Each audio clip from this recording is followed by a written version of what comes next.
नमस्कार, आप देख रहे हैं न्यूज 24 फर्स्ट एक्सप्रेस और मैं हूं आपके साथ मानवी ठाकुर। शुरुआत करते हैं आज की खास खबरों से।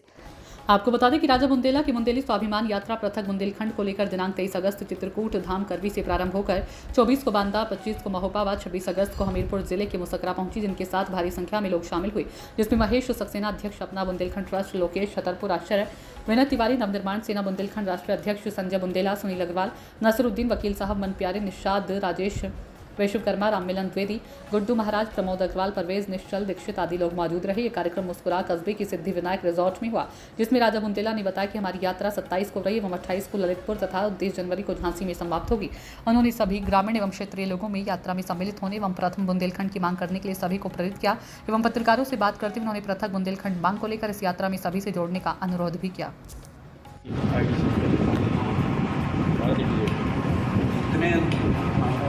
जी बता। इतने दिनों में हम लोग ज़िलों के सेंटर में रुके हैं, लेकिन ये पहला मौका है मुस्कुरा का, जहाँ पर हम आपको बीच आए हैं।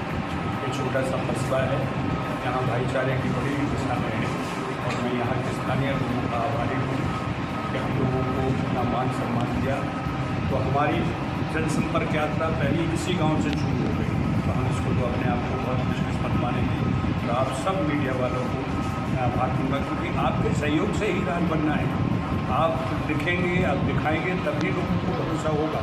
हम कितना भी कर लेंगे, ज़मीन पर सो रहे सर पर टक लें, जब तक वो जनता के बीच में नहीं जाएगा वो जागरूक नहीं होगी। तो एक बार फिर मुस्कुरा के लोगों को, आप मीडिया वालों को मैं बहुत बहुत आभार अपनी टीम के साथ। और ये पार्टी नहीं है, ये अपनों बुंदेलखंड है, इसका नाम महेश सक्सेना जी ने चुन के रखा है। अपनों बुंदेलखंड जो आए उसी का बुंदेलखंड। धन्यवाद। और बनना चाहिए, ये RSS संघ वाले भी मानते हैं। ये जी से जब चर्चा हुई तो उन्होंने कहा और ज़्यादा दूर मत जाइए, उनके मैनिफेस्टो में है छोटे राज्यों की बात, उसमें रिजर्व है, बुंदेलखंड है, पूर्वांचल है।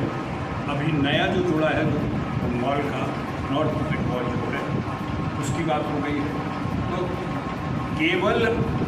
केवल एक ही पार्टी है जो भारतीय जनता पार्टी है, जो छोटे राज्यों के लिए खड़ी है और 3 राज्य बनाए हैं।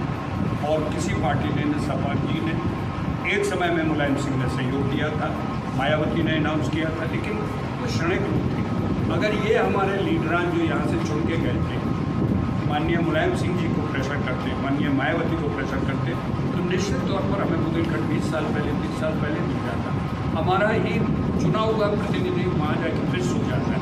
यहाँ बड़ी बड़ी बातें करता है, बुंदेलखंड बनाएंगे, खून पसीना बहाएंगे, लेकिन वहाँ पसीना तो क्या जबान भी नहीं खुलती है।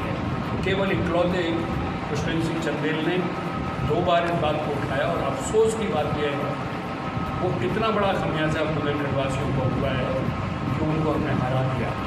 यही जब सरकार के पास एक इतना बड़ा सवाल उठता है, वो कहते हैं कि आपको क्यों चाहिए राजा, आपने तो जो आदमी आपका प्रस्ताव लोकसभा में लेके आया उसको नहीं आपने जिताया, तो कैसे आप कह सकते हैं कि आपको राजा चाहिए। तो उस खमियाजा को हम भरेंगे, उस प्रस्ताव को आप दोबारा नहीं ला सकते। वो प्रस्ताव खत्म समझिए, क्योंकि जो व्यक्ति नहीं है उसका प्रस्ताव लोकसभा में नहीं उठेगा। और अगर वो जीत जाते तो इस बार उस प्रस्ताव पर चर्चा होनी थी और उस प्रस्ताव पर वोट होना थी, लेकिन ये हो गया है। अब इसको हम पूरा करेंगे खमियाजा को। अब हम जनता को ही अपना नेता मानेंगे, जनता ही हमारा नेता होगी, हम उनके पीछे चलेंगे। आखिरी अगर आप ले लें आपके यहाँ के मणिपुर आए हो, क्या उद्देश्य और क्या आप उद्देश्य के साथ मणिपुर आए? कई सालों से हम लोग एक अलग राज्य की मांग कर रहे हैं और अलग अलग संगठन अलग अलग तरीके से अपने अपने जाहिर तौर पर जहाँ जिसको सुविधा है उस हिसाब से इस प्रयास में है कि अलग राज्य बने। अब ये मुझे लगता है बहुत देर हो गई है। अब इस तरह की मांग गली मोहल्ले में करें, जिलों में करें, देश में करें, उससे कोई सरकार को फर्क पड़ने वाला नहीं। तब हम सब ने मिलकर तय किया और ये कोई संगठन नहीं, इसलिए इसका नाम है अपनों बुंदेलखंड। ना कोई ये व्यक्ति विशेष का संगठन है, न किसी पार्टी का संगठन है।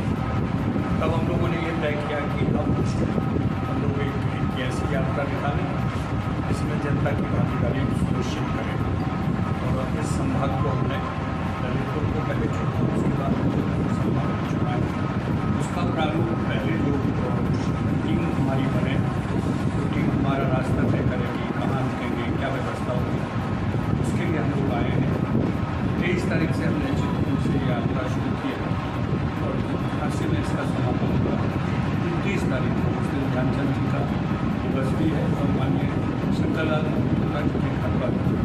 आवास पर हम इसका संपर्क करेंगे और 12 अक्टूबर से ललितपुर वाली यात्रा से कल्याण को शुरू करेंगे। दरअसल क्या है कि हम हर तरीके से सरकार को कह चुके हैं, सरकार के काम को नहीं देख रही है। हर बार उनके पास बहाना है, विधानसभा में सदस्य नहीं है, कभी बुंदेलखंड हमारी प्रायोरिटी पर नहीं है, छोटे राज्य जरूर बनाएंगे लेकिन समय पर बनाएंगे। उनकी समस्याएं निरंतर वही रहेगी, हमारी समस्या कम नहीं हो रही। हमारे गांव देहात की समस्या, जैसे अमित तिवारी जी ने कहा, मतलब आज़ादी के बाद ऐसा भी गांव में एक गांव है जहाँ सड़क नहीं है, तो कब में समस्याएं खत्म होगी? मूलभूत समस्या ये नहीं कि हम बिजली चाहिए, हमें सड़क चाहिए, पानी चाहिए और डैम चाहिए। हमारी समस्या है हमें राज्य चाहिए। 100 बीमारियों का एक इलाज, और वो है बुंदेलखंड राज्य। बुंदेला जी, क्या लगता है, क्योंकि कई बार राजनीतिक पार्टी के प्रमुख नेताओं ने भी बुंदेलखंड पृथक राज्य की मांग को लेकर आए हैं, लेकिन वो सफल नहीं हुए। क्या लगता है आपकी ये अलग काम आई? क्यों नहीं काम आएगी? हम यात्रा करेंगे, यात्रा के बाद 20-30 हज़ार लोगों को लेकर काकड़ोरा गार्डन में हम लोग वहाँ पर धरना प्रदर्शन करेंगे और उसके बाद हम लोग वो हड़ताल पर बैठेंगे। देखिए, हम में से किसी का राजनीतिक वो नहीं है कि ये बन जाएगा तो मैं MLC बन जाऊंगा, ये बन जाएगा तो मैं विधायक बन जाऊंगा। वो महत्वाकांक्षाएँ खत्म हो चुकी हैं। मैं सिनेमा से हूँ, माननीय महेश सत्यानंद जी इतनी बड़ी पोस्ट छोड़ के आए हैं। सिनेमा में मेरे पास वो सब कुछ है और वो सब कुछ था जो एक विधायक और सांसद बनने पर मिलेगा। उसका वो लक्ष्य है ही नहीं। लक्ष्य ये है कि इस पूरे के पूरे उद्देश्य को एक परिणति देना एक जगह जाके, और नहीं होगा तो हम निरंतर प्रयास कर लेंगे। बच्चा रोता है, अगर तकलीफ होती है तो माँ पहले दूध पिला के चुप कराती है, और तो डॉक्टर के पास जाते, डॉक्टर कहते नहीं भाई